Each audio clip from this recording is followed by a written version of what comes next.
tardes a todos y a todas, los que están ingresando en la charla, María Elsa Chapato, que está con nosotros, la inspectora de Educación Artística de Región 11, Ana Laura Miseli, le doy las gracias por estar acá, participando de la charla, la secretaria académica de formación docente de la Universidad de las Artes, la licenciada Silvia Viegas. Le quiero agradecer profundamente que esté con nosotros. Yo trabajo con ella en la Universidad de las Artes y la invité para que participara de esta hermosa charla. Gracias, Silvia, muy agradecida. Trabajamos juntas en la UNA. A la directora del Instituto de Arte y Creatividad de Pilar, profesora Graciela Borwick, a los docentes del instituto, a los alumnos y alumnas del instituto, a egresados y egresadas del instituto y al público en general. Muchísimas gracias a todos y a todas. Bueno, y yo quien les habla, Camila Curtalón, profesora Camila Curtalón, coordinadora del profesorado de teatro, secretaria del Instituto de Arte, y quien me acompaña, digamos, quienes vamos a ser moderadoras de la charla, la profesora Alejandra Calver, profesora del profesorado de teatro. Gracias, Alejandra, muchísimas gracias. Gracias, Camila. Bueno, les queremos contar que estamos muy contentos y muy orgullosos de poder llevar adelante este encuentro de hoy, y que recibimos a nuestra invitada, la profesora María Elsa Chapato, ¿sí? Acá con nosotros. María Elsa, muchas gracias. Ella es profesora en Ciencias de la Educación, se especializa en prácticas educativas y educación artística. Es importante que, digamos, cuando esto de presentarla a María Elsa estuvimos charlando con ella, ¿no? Y que nos parecía importante que sepamos que estamos frente a una persona que sabe mucho del tema, ¿sí?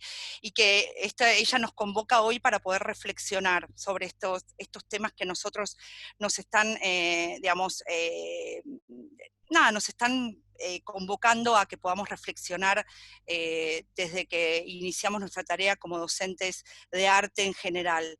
Bueno, ella adquirió su experiencia tras haber transitado todos los niveles educativos, ¿sí? Y es por eso que a nosotros nos puede presentar como un problema esta práctica, pero María Elsa lo vivió, ¿sí? Y lo tuvo que resolver en algún momento. Entonces, así que aprovechemos este encuentro nutrido de conocimiento que durante años en nuestra formación le hemos leído y analizado. Aprovechemos hoy que tenemos la suerte de poder conversar con ella en esta oportunidad. Así que, querida Elsa, quisiéramos comenzar la charla con vos, ¿sí? Sobre tu mirada acerca del desarrollo de las prácticas, ¿no? Del teatro y de las artes, ¿no? En general, en la escuela. Y sobre esto nosotros pensamos con todo el equipo docente, algunas preguntas que nos hacemos durante este tiempo de formación de nuestros estudiantes. Entonces, algunas de estas preguntas como disparadores de la charla, para poder comenzar a hablar con vos, María Elsa, tienen que ver con lo siguiente, ¿no? Por ejemplo, ¿qué opinas sobre la importancia del carácter reflexivo con respecto a la teoría y a la metodología como sustento sobre la práctica de los profesores de teatro, ¿no? Y de los profesores de arte, ¿no? Esta es una de las preguntas.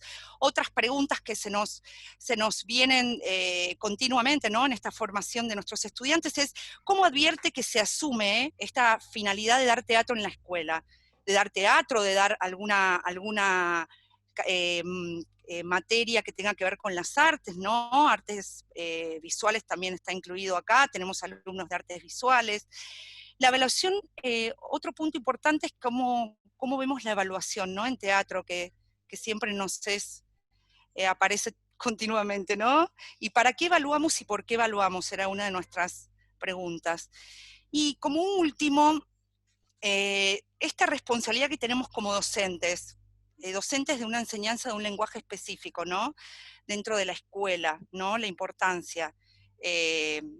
Bueno, y creo que sobre esto un poquito arrancar la charla en este primer punto que decíamos con Elsa antes de que ingresaran todos ustedes, que arrancar con la primera, con qué opina, ¿no? Sobre la importancia de carácter reflexivo con respecto a la teoría y la metodología. María Elsa, te escuchamos. Hola. Hola, buenas tardes. Agradezco muchísimo al Instituto esta invitación a tener esta charla, Digo, estamos aprovechando estos tiempos difíciles para mantener muchísimas charlas con docentes y con estudiantes de los profesorados de arte a lo largo y a lo ancho del país. Parece una buena oportunidad para reflexionar, aunque nosotros, cuando digo nosotros me refiero al equipo de formación docente del que he participado los últimos 30 años de trabajo académico. Pensamos que la reflexión no es una cuestión, digamos, azarosa, que pueda ocurrir solo en algún momento, sino que la reflexión debería ser como una constante en todos los procesos de trabajo, tanto de formación docente como de ejercicio de la docencia plena en el sistema educativo. No podemos concebir el trabajo docente sin que esté mediado por la reflexión. Pero eso, a ver, no nos diferenciamos demasiado de lo que sería la práctica profesional de muchísimos otros profesionales. Lo que es sumamente sensible es qué es lo que tenemos entre manos cuando estamos trabajando en docencia. Y lo que tenemos entre manos, y esta es una frase para pensarla también, para reflexionarla, es que estamos poniendo en juego estrategias para operar con el pensamiento, con la emoción, con los sentimientos, con los valores de personas en proceso de formación. Y esa es una cuestión francamente delicada, digamos que nos involucra desde todo punto de vista, que nos compromete desde todo punto de vista. Cuando ustedes me preguntaban, hace una semana que tuvimos una charla preparatoria, me preguntaban cómo presentarme. Yo decía, bueno, en realidad en una charla de este tipo no parece muy apropiado que uno haga una lectura de currículum. Ya a esta altura ni siquiera constituye para mí una preocupación, porque he dejado la enseñanza formal en el sistema educativo hace 2 años, de manera que estoy liberada de esas obligaciones papeleras a las que nos obligan los sistemas burocráticos.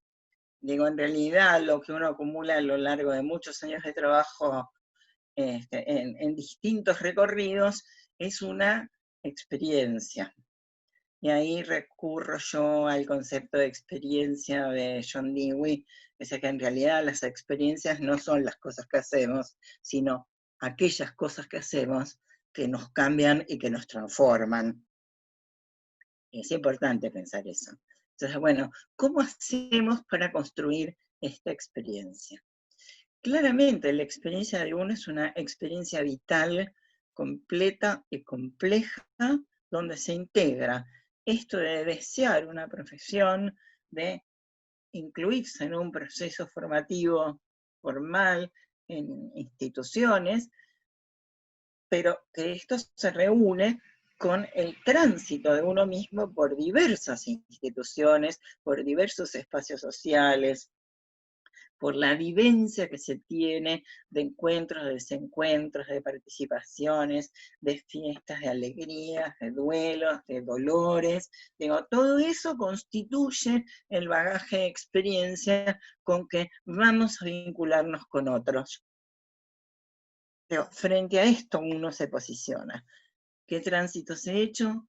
¿Qué contactos he tenido? ¿Con quiénes me he vinculado? ¿Qué cosas de las que he vivido me han influido poderosamente, me han cambiado? Y yo ahí recuerdo una de mis primeras visitas al Museo de Bellas Artes en Buenos Aires, cuando yo tenía 14 años y con una prima mayor que me llevaba, que me hacía de acompañante preparado, yo descubrí a Modigliani y me enamoré de Modigliani. Por decirles, eso es una experiencia que recuerdo, el tránsito por un museo y el descubrimiento de una pintura, encima ahora no está ni siquiera expuesta, está guardada, que me conmovió cuando yo tenía 14, quizás porque las pinturas de Modigliani tienen el cuello largo y era parte de cómo yo me veía en ese momento, como una pequeña jirafa, digamos. Digo, piensen en eso, ¿Qué nos impacta? ¿Qué nos imprime una emoción? ¿Qué nos imprime una tensión de pensamiento? ¿Qué nos genera un conflicto valorativo? Todo eso es experiencia.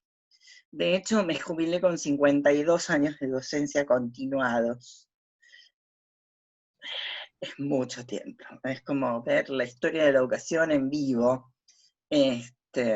Tantos cambios. Cuando yo digo, no, miren, porque por el año 69 hubo un proyecto de escuela intermedia, porque yo me acuerdo, sí, esa, dicen, ¿cómo en el año 69? Sí, ya nadie tiene recuerdo de eso, pero se parece bastante el proyecto de escuela intermedia de Saavedra Lama de la década del 20.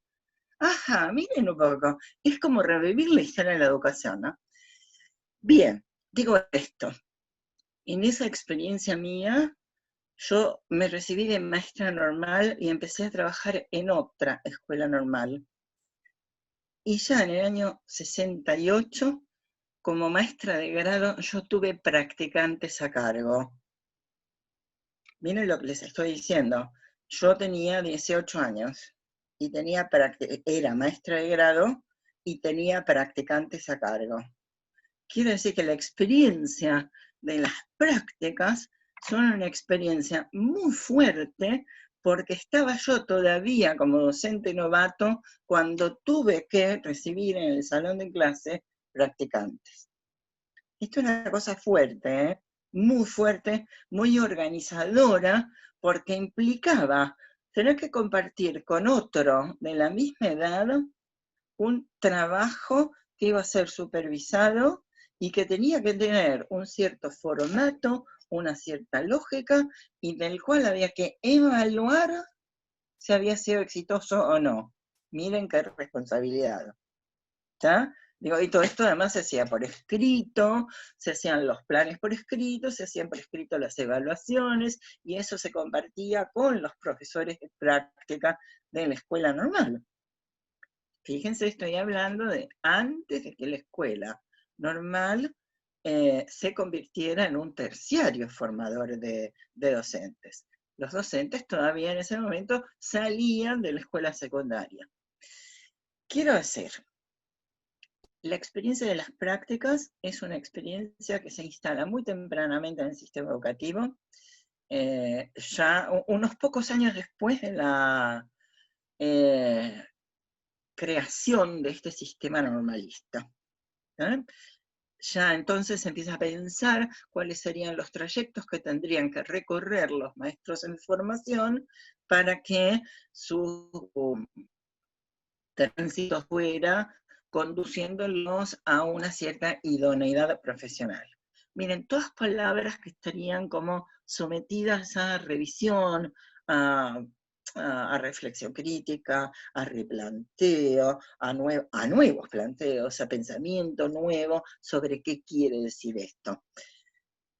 Cuando ustedes plantean hoy, cuando ustedes dicen qué importancia tiene el carácter reflexivo en el proceso de la práctica, yo diría que es central para definir cómo concebimos la formación docente.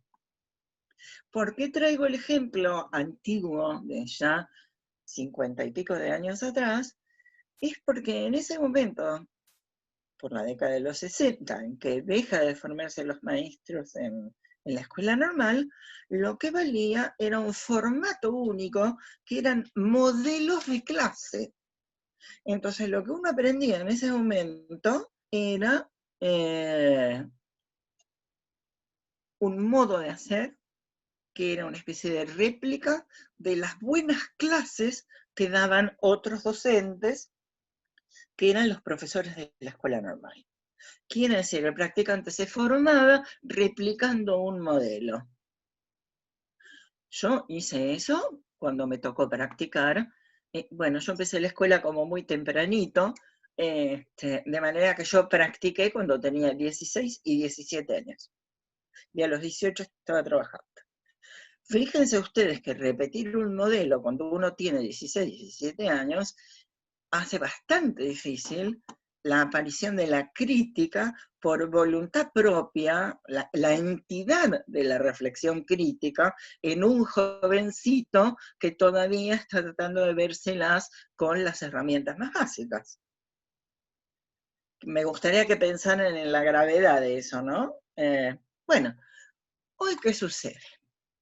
Desde hace ya muchos años, los sistemas formadores han puesto a la práctica como el eje de la formación. La práctica organiza los recorridos o los trayectos de la formación inicial. Esta fue una buena noticia para los que trabajamos en formación docente, porque en realidad se venía de una crítica a los sistemas formadores que separaban la práctica de los recorridos formativos y la dejaban al final como una especie de apéndice, casi un adorno. Qué bonita quien se incorporó. Hola. Ahí está. Estoy diciendo, los que transitamos estas formaciones que tenían la práctica al final, entendíamos que la práctica tenía que ser un articulador.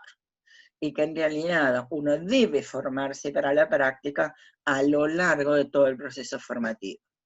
Por eso que tiene la entidad de un eje central, al que contribuyen, confluyen todas las demás disciplinas que están incorporadas en el trayecto. Quiere decir entonces que las otras disciplinas no es que no tengan entidad epistemológica propia, de hecho lo tienen, pero están puestos en el circuito formador justamente por su posibilidad de contribuir a la práctica. ¿Y qué es la práctica? Pues la práctica es lo que el docente hace como parte esencial de su trabajo, es decir, lo que define su perfil profesional. ¿Sí? Práctica es lo que es característico del hacer docente. Ahora, esa práctica no es solamente lo que el docente hace adentro de la escuela, que de hecho esa es una parte muy relevante, muy amplia, muy poderosa, sino también todas las prácticas anexas que se vinculan o son necesarias o alimentan ese trabajo en el espacio institucional, en el espacio escolar, en el espacio del aula. Quiero decir, cuando yo estoy en internet buscando imágenes para construir un material, eso forma parte de mi práctica docente. Buscar imágenes, buscar historietas, buscar poemas, buscar relatos, forma parte de una práctica que alimenta lo que voy a hacer en el salón de clase. La alimenta no solamente aquello que elegí, sino aquello que dejé. Eso que abandoné, que dije, no, esto no me sirve, no, esto en esta ocasión no vendría bien, no, este ejemplo quizás sea inapropiado para estos jóvenes con los que estoy trabajando. No, qué bueno que sería tomar esta parte de este texto y ver si lo puedo trabajar en clase con estos alumnos. Digo, eso también forma parte de la práctica. Quiere decir que hay una práctica directa, ostensible, así visible, hola, ¿se me ha ido? No, que tiene lugar en el salón de clase directamente en vinculación con los estudiantes. Y muchas otras tareas que se realizan con otros docentes, con los directivos, solo, con otros profesionales, muchas veces un docente, sobre todo un docente que trabaja en primaria y en secundaria, tiene que consultar con un psicólogo, o tiene que consultar con un médico, o tiene que consultar con un trabajador social. Eso también forma parte de la práctica profesional. Entonces, tenemos la práctica profesional, dentro de la cual está la práctica de la enseñanza. ¿Está bien? No sé, a mí en la práctica profesional me ha tocado recorrer barrios. Me ha tocado visitar los servicios sociales del municipio. Me ha tocado ponerme en contacto con algunos líderes barriales. O sea, y eso formaba parte de mi trabajo, y si yo no lo hacía, posiblemente no tuvieran buenos resultados los ambientes que yo estaba intentando gestionar. Entonces, quiere decir que cuando nos preparamos para la experiencia profesional, tenemos que adquirir un conjunto de habilidades que van más allá de lo que hacemos en el salón de clase. Claramente lo central es eso que ocurre en ese espacio mágico que es el aula, y que ahora lo tenemos convertido en estos espacios virtuales, ¿no? Estamos tratando de ver cómo llevar todas nuestras lógicas a los espacios virtuales para pensarlos en función de las dimensiones que hemos ido trabajando a lo largo de los años. Entonces, por un lado está esta cuestión de pensar el carácter medular de la práctica. Y si la interrogamos, la práctica, por la práctica misma, no hace experiencia. Quiero decir, uno puede tener 30 años de servicio y no tener experiencia. Por lo menos en el sentido que dice Dewey. Digo, si uno ha hecho todo el tiempo lo mismo, si uno no ha interrogado lo que hace, pues entonces no tiene experiencia. Si nunca se conmovió con los hechos del salón de clase o de la escuela, tampoco significaría una experiencia. Es como estar en una posición burocrática, repetitiva, sin vida, diríamos.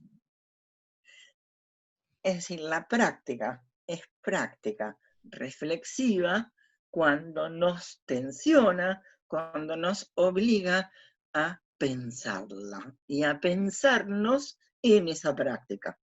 Fíjense qué estoy diciendo. Hay que pensar la práctica, pero debemos pensarnos a nosotros mismos en la práctica.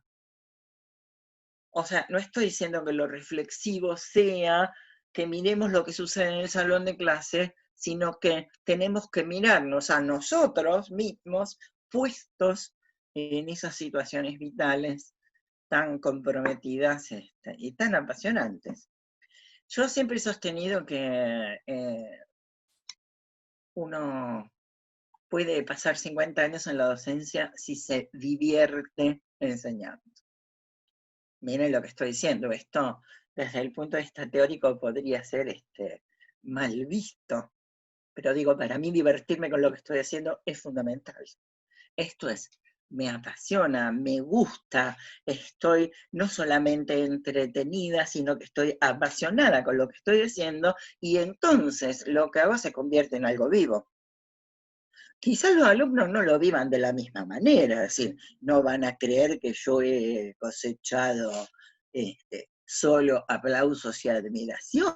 En alguno puede que no les guste lo que yo hago o cómo lo hago. ¿Se entiende lo que estoy diciendo? Pero lo que nadie va a poder negar es que yo lo hago apasionadamente. Eso es un convencimiento, y me parece que eso es una cosa muy importante y es un descubrimiento para hacer. Ahora, si yo miro la cuestión reflexiva, en realidad esto aparece como una postura teórica en formación docente, una postura teórica que comienza a desplegarse sobre fines de los 50, principios de los 60, en distintos lugares del mundo, y pone en tensión la cuestión de la formación. Digo, uno de los autores más citados es Philip Jackson, lo deben haber escuchado nombrar, un señor que escribió por los 60 un libro que se llama La vida en las aulas. En ese momento, diríamos, la formación docente estaba muy sesgada por dos grandes líneas teóricas. Diríamos, cuando digo líneas teóricas son como corrientes de pensamiento. Había como una tradición europea muy ligada a la filosofía, y había otra corriente como muy pragmática, que era básicamente el conductismo norteamericano. Es decir, la explicación del funcionamiento del trabajo docente era mirado como con estas dos grandes luces, ¿no? Una mirada filosófica o una mirada que escrutaba lo que la gente hace desde Bueno, desde la perspectiva positivista conductista, esto es, una mirada que dice, vamos a ver qué hace la gente y vamos a explicar lo que hace y su éxito, en qué medida eso que hace resulta exitoso. Bien, Philip Jackson lo que descubre con su observación de los espacios de aula es que el docente, cuando está desarrollando su práctica, piensa. ¡Oh, sorpresa! Piensa. Es decir, que hay un accionar que está guiado por el pensamiento y que ese pensamiento es un pensamiento que permite tomar decisiones. ¿Se entiende? Las decisiones pueden ser buenas o malas, pero no son arbitrarias, están guiadas por el pensamiento. Es decir, surge una perspectiva que es práctica en el sentido de que puede ser reconstruido en una perspectiva etnográfica, si quieren, puede ser relevada, podemos ver lo que el docente hace, lo que los jóvenes hacen, lo que pasa en el salón de clase, cómo son los ambientes, cuáles son los materiales, las condiciones. Todo eso lo podemos relevar y escribir.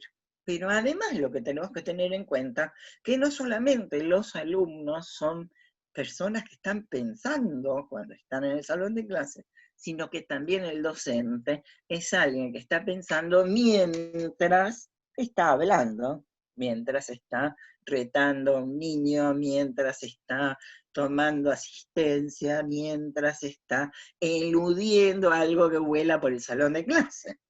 Se me ha pasado eso, de entrar a un salón de clase y que volaron un borrador y uno tener que tomar la decisión de decir, ¿quién fue el desgraciado niño que tiró esto? O decir, a ver, miren lo que me encontré, ¿a quién se le perdió? ¿Sí? Y esta es una decisión vital que modifica la relación. Depende de cómo reaccione yo al vuelo del borrador, es como voy a plantear mi relación con los estudiantes.